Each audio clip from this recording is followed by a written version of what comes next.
Amigas e amigos, a máxima de que o tempo é o senhor da razão e o fiel da balança da justiça define bem e explica bem o que essa sentença mais recente do juiz Sérgio Moro ao ex-ministro do governo Lula, o José Dirceu. Uma sentença bestial, uma sentença insana, covarde, uma sentença política típica de um tribunal de exceção. O que está sendo sentenciado, o que está sendo condenado é o ex-ministro, o que representa o José Dirceu, não a pessoa do José Dirceu. Isso é fato, isso é evidente. Eu publiquei aqui, inclusive, a defesa que o advogado dele fez na época, um trecho da defesa que ele fez na época daquela condenação farsesca, também insana, bestializada, no episódio da farsa do Mensalão. É uma acusação agora que se faz contra ele, que se liga diretamente àquela imbecilidade daquele promotor boquirroto, aquele crente de duas caras, o Deltan Dallagnol, fascistinha, mentiroso, pregador de farisaísmo, ao dizer que o Lula era o chefe de um esquema criminoso, quer dizer, seria o chefe do José Dirceu. Esta é a lógica que norteia eles. Naquela época, inclusive, foi publicado um livro que eu quero mostrar aqui para vocês, que reúne todo o processo, reúne toda a defesa que foi feita, os pronunciamentos, enfim, todas as argumentações que foram utilizadas para desmontar aquela farsa grotesca, aquela grande mentira. Agora, com base naquilo lá, numa monstruosidade que foi aquela condenação que fizeram a José Dirceu, num processo que não tinha sequer uma assinatura dele, a tal da teoria do domínio de fato, por ele ser o chefe de um esquema que eles inventaram um chefe, né? Ele foi condenado. Esse chefe agora tem um chefe, que é o ex-presidente Lula, né? E esta condenação insana, bestial agora, do juiz Sérgio Moro, confirma toda a trajetória desta farsa, desta perseguição política, desse tribunal de exceção que foi montado aí para perseguir fundamentalmente o ex-presidente Lula. Essa condenação, ela é muito emblemática nesse sentido.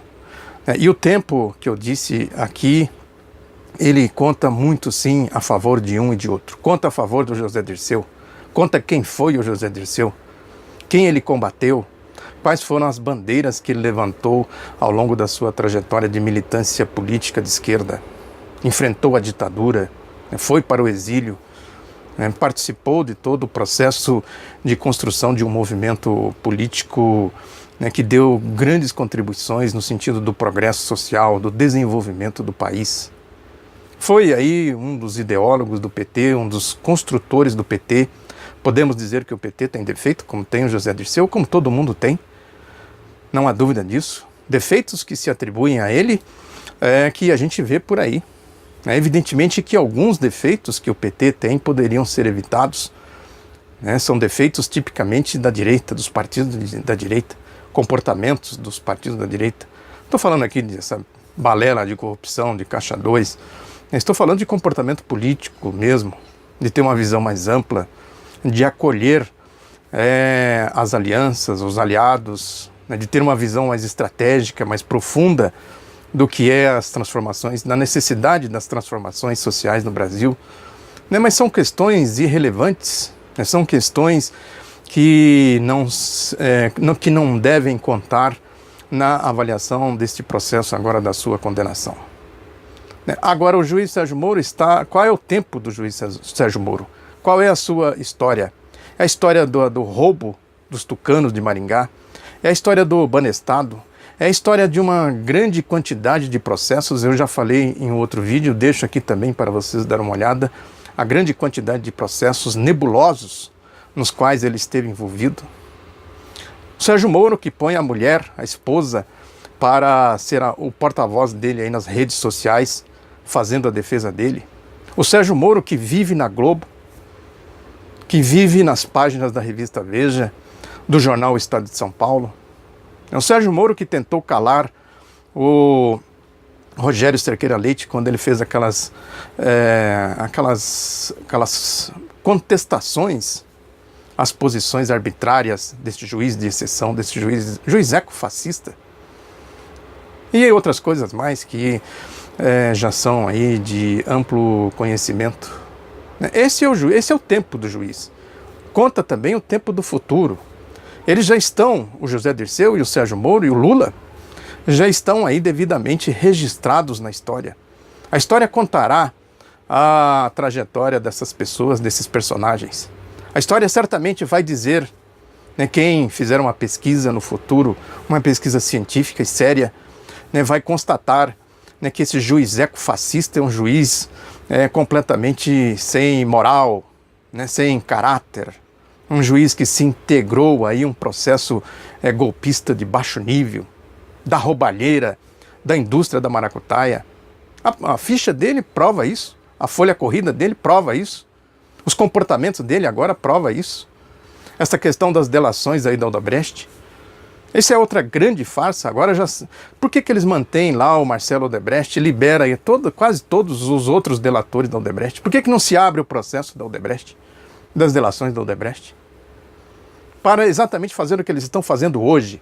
A mídia está recheada hoje de falsidades, como esta aí de que o Marcelo Odebrecht foi a partir de uma colunista do jornal Estado de São Paulo, Vera Magalhães, dizendo que os procuradores confirmaram que na delação do Marcelo Odebrecht, o tal do amigo, o famoso amigo, é o ex-presidente Lula, que seria amigo do pai do Marcelo Odebrecht, o Emílio Odebrecht, que é um empresário aí de longa data, com uma ligação muito estreita. Ele foi cevado aí, e a empresa dele, o grupo dele cresceu na época da ditadura militar, como todas as construtoras, né? Que esse cartel, esse clube das construtoras, que depois entrou aí na época do período neoliberal dos governos Fernando Henrique, né?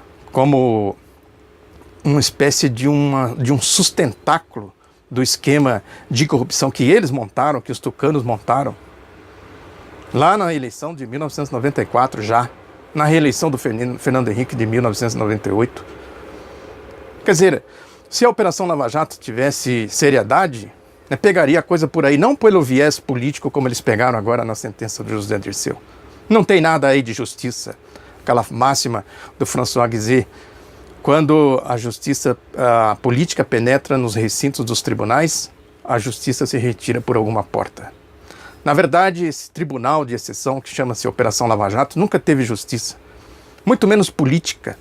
Teve sim politicagem, que é mais um episódio aplicando essa pena desproporcional. Se pegar aí a média das condenações que o fascista Sérgio Moro vem aplicando e a pena do José Dirceu, vê-se claramente uma discrepância, uma diferença gigantesca. Isso é politicagem, perseguição política, é o golpe. Quem duvidava de que nós estamos num estado de exceção, acaba de ver aí a comprovação de que o golpe ele tem um arcabouço muito grande e que ele é tocado politicamente pelo partido único que eles criaram, que é a Operação Lava Jato, capitaneada por esse juiz ecofascista de primeira instância, juiz de piso, como disse o ex-ministro da Justiça, Eugênio Aragão. É isso, esse é o golpe. Muito obrigado pela atenção, divulgue o outro lado da notícia, um abraço e até a próxima.